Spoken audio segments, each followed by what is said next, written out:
donc l'état de négociation du Brexit. Au moment où les rumeurs d'un accord imminent sont publiées par la presse anglaise, un sondage a été publié selon lequel les Britanniques ne sont plus d'accord avec le Brexit. 20 000 personnes ont été interviewées pour ce sondage qui a été réalisé par le Channel 4 et Survation entre le 20 octobre et le 2 novembre. Theresa May n'est pas très populaire parmi les Britanniques et pas non plus au sein de son parti. En ce moment, même les partisans du Brexit sont contre elle.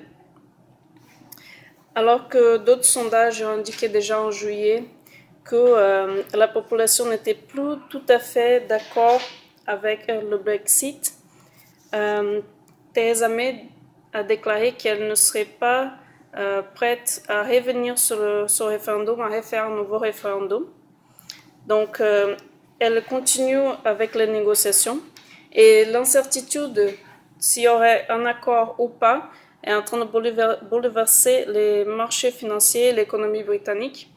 Selon le gouverneur de la Banque d'Angleterre, le PIB aurait pu atteindre 2% cette année si il n'y aurait pas eu de Brexit. Un accord est possible à propos de la frontière de l'Irlande. Il serait possible de créer une union douanière temporaire. Il semblerait que l'UE serait d'accord pour cette décision.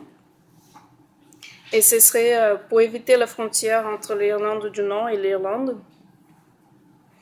Cette union douanière serait quelque chose de temporaire. Et suite à des négociations, apparemment, l'UE serait d'accord avec ces concessions pour créer cette union douanière provisoire. La date définitive pour le Brexit est le 29 mars 2019 et la possibilité d'une sortie sans accord qui a été déjà évoquée est en train de se faire de plus en plus présente après plusieurs fois que les négociations ont été interrompues et plusieurs propositions des deux côtés ont été rejetées.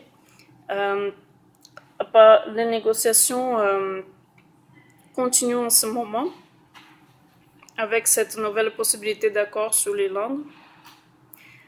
Peut-être que finalement, les résultats de ce sondage montrent que les Britanniques n'ont pas bien pensé aux conséquences de la séparation. Peut-être qu'ils pensent que cette séparation est trop rapide. Après la date du référendum, cela fait à peu près 3 ans. Et peut-être que même ils pensent que, après avoir beaucoup critiqué les points négatifs, ils commencent à considérer les points positifs de cette union Union européenne. Donc, le problème de l'Irlande du Nord est la raison pour laquelle ils essayent de faire un accord pacifique. C'est parce que ça fait seulement 20 ans que l'Irlande a signé son accord de paix. C'était un conflit meurtrier dans des plus dangereux du siècle dernier. C'était un conflit religieux entre les deux pays. Et en ce moment, un tiers des exportations de l'Irlande du Nord vont à l'Irlande.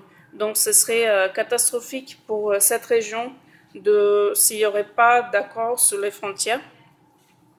Mais aussi, le Royaume-Uni a peur que si jamais cette frontière ne se crée pas et il y aurait cette union douanière, ils auraient peur que ce serait possible une unification de l'Irlande en dehors du Royaume-Uni, une unification des deux Irlandes.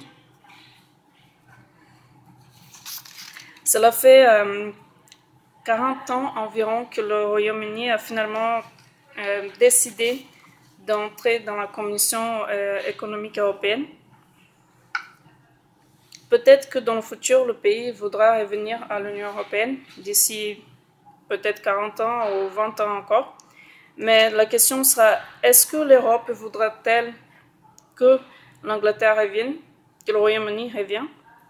Et est-ce que le Brexit causera aussi une désintégration de l'Union européenne, puisque plusieurs pays ont déjà commenté à propos de la possibilité de sortir aussi de l'Union européenne, y compris la France, où on parle déjà d'un Frexit.